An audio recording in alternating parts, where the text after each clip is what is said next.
DreAllDay.com.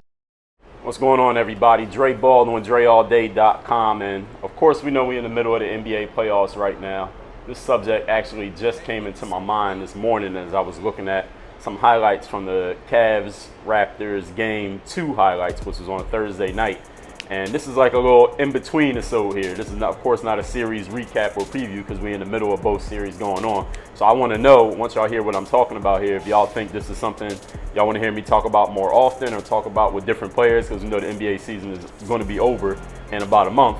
But if y'all want to hear me talk about things like this, these type of topics in the future, let me know. So today, what I want to talk about, you already seen the topic, is how not to guard LeBron James. And this is not a technical X and O's thing. I'm not a coach. This is how you put the defense and all that. That's not even what I'm about to talk about. Y'all know that one of the things that I focus on is the mental game, the way that people approach the game mentally, the way you approach the situations, the circumstances, your opponents.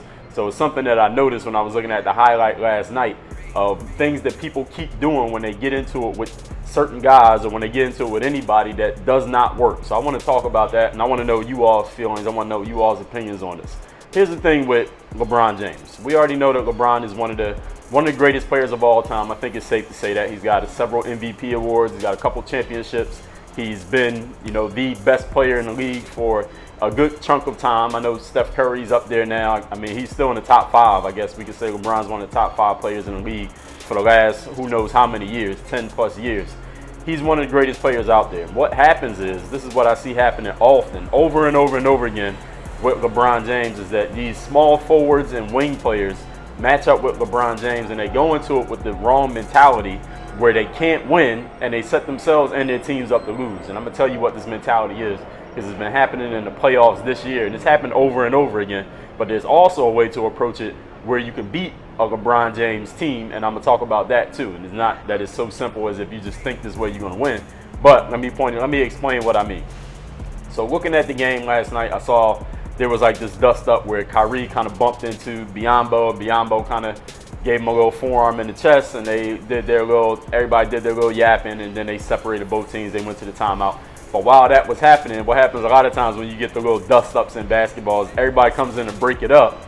And then two people who came just to break up the original thing, they start talking shit to each other. So now they going at it. So what happened is DeMarre Carroll start saying stuff to LeBron James, and LeBron says stuff back to him, and now them two's going at it, and that wasn't even the original situation. And the reason that caught my attention is because here's the thing when you're guarding LeBron James.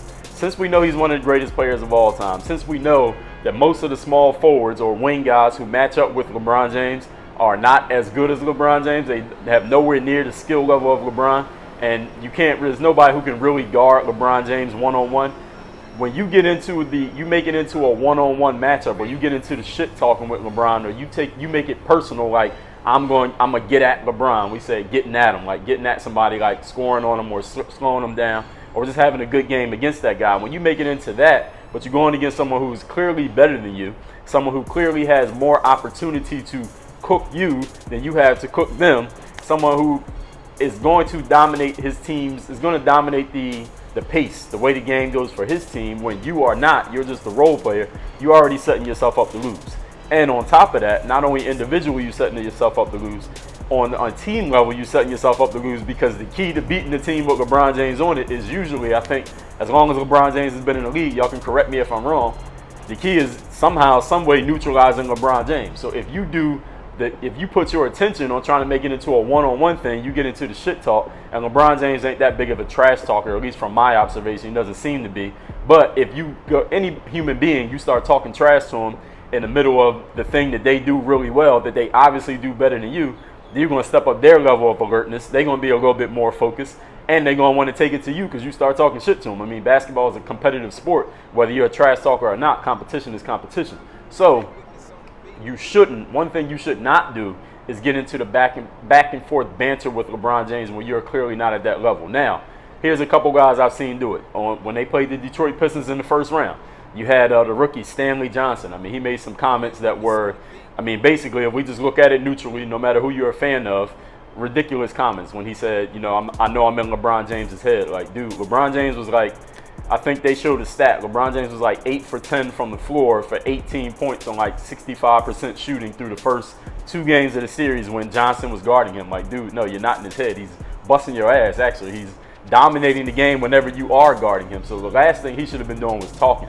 But the reason that he started talking, because he's a rookie, he wasn't leading his team. He was following the lead of his teammates. So who else the Detroit Pistons had? They had the Morris twin.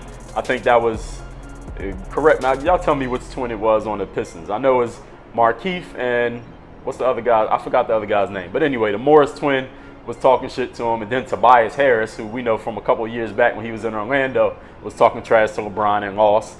These are the things that players keep doing, trying to match up with this guy. If you don't have a talent level, listen, if you talking trash to another person in anything, let's say we just talking basketball, you personally, you out there playing a game of basketball, and you talking trash to the guy you going against. If you know that that guy is, number one, way better than you, number two, this guy has way more control over what his team does than you have over what your team does, and number three, you know he's already outplaying you, he's already outplaying you, don't start talking trash to the guy, because all that's going to do is make him dominate the game even more, while you, a mere role player, you can't do what he does physically. You can't do what he does opportunity-wise. All you're doing is setting yourself up to lose. And if you're a leader, you're a person who's looked at as a leader on your team, all you do is get everybody else on the team doing the same thing, and it doesn't work. The Detroit Pistons, that's exactly what happened to them. They got all these guys into this trash talk. Johnson started doing it. Then you had the Morris twin doing it. Then you got Tobias Harris doing it.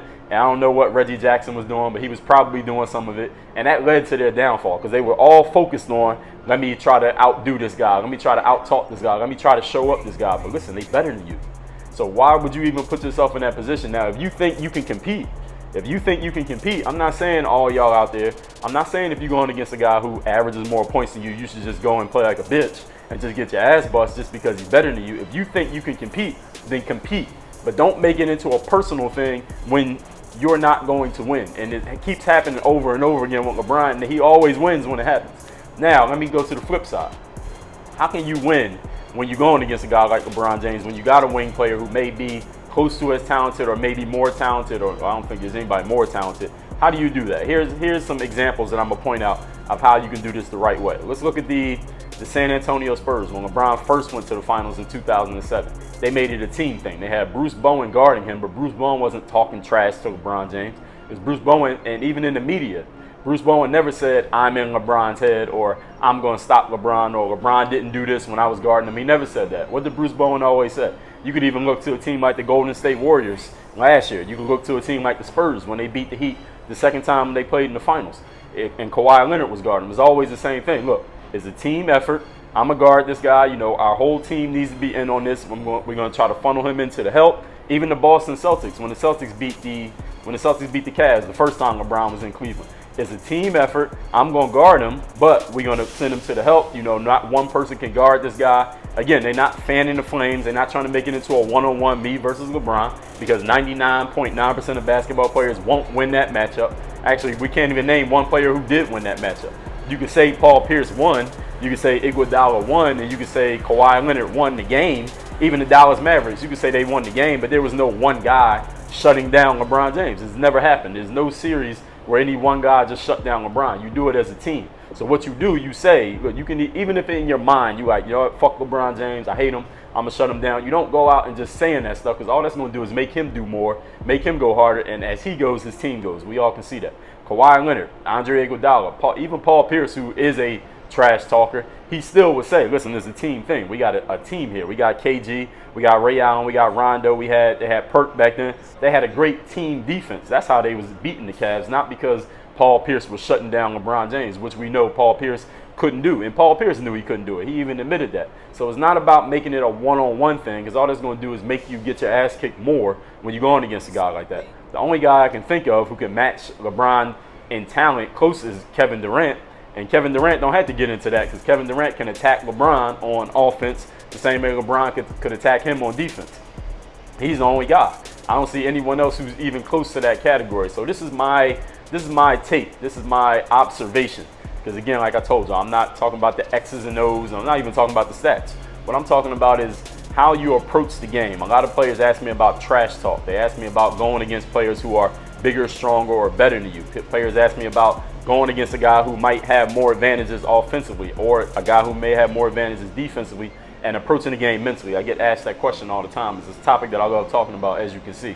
So I wanted to make this little, like I said, in between series, during the series video, talking about how do you approach guarding a guy who's so good, like a guy like LeBron James, one of the best players out there, while you're showing up and being a man or being a woman about your matchup, but at the same time not being stupid and baiting that person into busting your ass when they obviously got way more control than you. You don't have to admit they got more game, but he has more control.